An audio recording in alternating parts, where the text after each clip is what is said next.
Hi hello അസ്സാം വലൈക്കും welcome to my YouTube channel. ഞാൻ ഇന്ന് ചെറിയൊരു ഷോപ്പിങ്ങിന് വേണ്ടിയിട്ട് പോകുന്ന ചെറിയ ഷോപ്പിംഗ് ഒന്നുമല്ല, അത്യാവശ്യം ഒരു മാരേജിനുള്ള ഷോപ്പിങ്ങിന് വേണ്ടിയിട്ട് പോകുന്നത്. കസിൻ്റെ മാരേജാണ് നെക്സ്റ്റ് മന്ത്.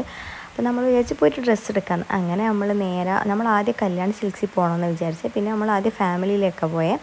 അവിടെ നേരെ കാർ പാർക്കിങ്ങിലോട്ട് പോയി അവിടെ കാർ പാർക്ക് ചെയ്തിട്ട് നേരെ പാർട്ടി വെയർ സെക്ഷനിലേക്ക് വന്ന് അവിടെ കുറേ ഇങ്ങനെ നോക്കി. പക്ഷേങ്കിൽ എന്താ പറയുക, ആർക്കും ഇഷ്ടപ്പെട്ട രീതിയിലൊന്നും കിട്ടിയിട്ടില്ല. നമ്മൾ കുറേ നോക്കി. പിന്നെ ഗൗൺസിൻ്റെ എല്ലാം കുറേ നല്ല കളക്ഷൻ ഉണ്ടായിന്. ഇൻഷാ അല്ലാഹ് ഇനി എന്തെങ്കിലും വരുമ്പോൾ ഇവിടെ വന്നിട്ട് ഗൗൺസെല്ലാം നോക്കണം. പിന്നെ നമ്മൾ നേരെ ബ്രൈഡ്സിൻ്റെ സെക്ഷനിൽ പോയി ഓക്ക് ഡ്രസ്സ് എടുക്കാൻ വേണ്ടിയിട്ട്. പിന്നെ ഓക്ക് ഇങ്ങനെ കുറേ നോക്കി, അവിടെ നിന്ന് കിട്ടിയിട്ടില്ല. പിന്നെ നേരെ നമ്മൾ വിചാരിച്ചു എന്നാൽ പിന്നെ ഫുഡ് കഴിക്കാൻ. സമയം ഒരു 4 മണി അങ്ങനെ ആവാനായിട്ടുണ്ടായി. നമ്മൾ ഇറങ്ങുമ്പോൾ തന്നെ നല്ല ലേറ്റ് ആയിന്. അപ്പോൾ ഉച്ചക്കത്തെ ഫുഡൊന്നും കഴിച്ചില്ല. നമ്മൾ ഫുഡ് കഴിക്കാൻ വിചാരിച്ച് കുറേ റെസ്റ്റോറൻറ്റ് നോക്കി. പക്ഷേങ്കിൽ എന്തെങ്കിലും കൊണ്ട് അവിടെ ഒന്നും കയറാൻ പറ്റിയിട്ടില്ല. പിന്നെ ഉമ്മ പറഞ്ഞു ഇവിടെ കയറാൻ പറഞ്ഞിട്ട് അങ്ങനെ സ്കൈ മദേഴ്സ് എന്ന് പറഞ്ഞിട്ടുള്ളൊരു റെസ്റ്റോറൻറ്റ് ഉണ്ട്. അവിടെ വന്ന് നമ്മൾ കൈയെല്ലാം വാഷ് ചെയ്ത് ഫുഡ് കഴിക്കാൻ പോകുമ്പോൾ പറഞ്ഞാൽ അവിടെ മീൽസ് ബിരിയാണി അങ്ങനത്തെ ഐറ്റംസ് ഒന്നുമില്ല. അപ്പോൾ ഉമ്മാക്ക് അങ്ങനത്തെ കഴിക്കണം തോന്നിപ്പോയി. പിന്നെ നമ്മൾ നേരെ അവിടെ നിന്ന് ഇറങ്ങിയിട്ട് സീതാപ്പാനി വന്ന് ഞാനൊരു ഷവർമ അയച്ച്. പിന്നെ അവർ എന്തൊക്കെയോ നൂഡിൽസും ബട്ടർ നാനോ അങ്ങനത്തെ എന്തെല്ലോ ഐറ്റംസ്.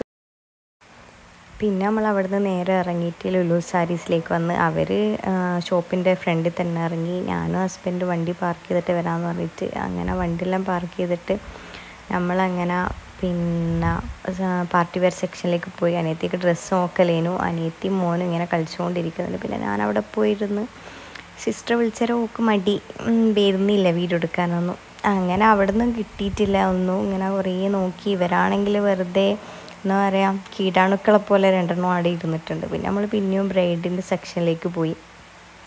അവരിങ്ങനെ ഓരോ ഡ്രസ്സ് മാറി മാറി കാണിക്കുന്നുണ്ടായിരുന്നു. പക്ഷെ നമുക്കൊന്നും എന്താ പറയുക, നമ്മൾ വിചാരിച്ച പോലത്തെ ഒന്നും കിട്ടിയിട്ടില്ല.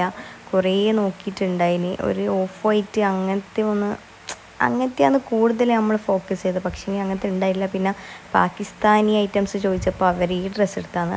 ഏകദേശം കുഴപ്പമില്ല, എനിക്കെല്ലാം ഇഷ്ടമായിന്. പക്ഷേ ഉമ്മ പറഞ്ഞു ഭയങ്കര സിമ്പിളായിപ്പോയി, മാരേജ് ഡേക്ക് ഇടാൻ വേണ്ടിയിട്ടല്ലേ അങ്ങനെയെല്ലാം പറഞ്ഞിട്ട് പിന്നെ വേണ്ടെന്ന് വിചാരിച്ച്. നല്ല നല്ല കുറച്ച് കളക്ഷൻസ് ഉണ്ടായിന്. അവിടെ പിന്നെ ഒന്നും കിട്ടിയച്ച് നമ്മൾ പിന്നെയും അവിടെ നിന്ന് ഇറങ്ങിയിട്ട് നേരെ നമ്മളിങ്ങനെ എവിടെയോ പോകേണ്ടത് തിരിയാണ്ട് നേരെ നമ്മൾ സെഞ്ച്വറിയിലേക്ക് പോയി. സെഞ്ച്വറി പോയി അപ്പോൾ 10 മിനിറ്റ് വരെ നമ്മൾ അവിടെ നിന്നിട്ടില്ല. അപ്പം തന്നെ നമ്മൾ അവിടെ ഇറങ്ങി. അവിടെ ഒന്നും ഉണ്ടായിട്ടില്ല. കണ്ണൂർ സെഞ്ച്വറിയിൽ എന്താ പറയുക, ഒരു കളക്ഷൻസ് ഭയങ്കര കുറവ്. ഓണം കഴിഞ്ഞുകൊണ്ടായിരിക്കും ചിലപ്പോൾ. അതേപോലെ നമ്മളെല്ലാം തിരിച്ചിറങ്ങിയിട്ട് എന്താ പറയുക, നമ്മൾ വീട്ടിലേക്ക് പോവാം, നാളെ ആറ്റെടുക്കാം അങ്ങനെ വിചാരിച്ചിരുന്ന്. അപ്പം നമ്മൾ വീട്ടിൽ പോകാൻ നോക്കുമ്പോൾ ഭയങ്കര ട്രാഫിക്കെല്ലാം കഴിഞ്ഞാൽ പിന്നെ നമ്മൾ അങ്ങനെ വീട്ടിലേക്ക് പോയി. അപ്പോൾ ഇന്നത്തെ വിശേഷം ഇത്രയേ ഉള്ളൂ. Okay, bye bye, Tata.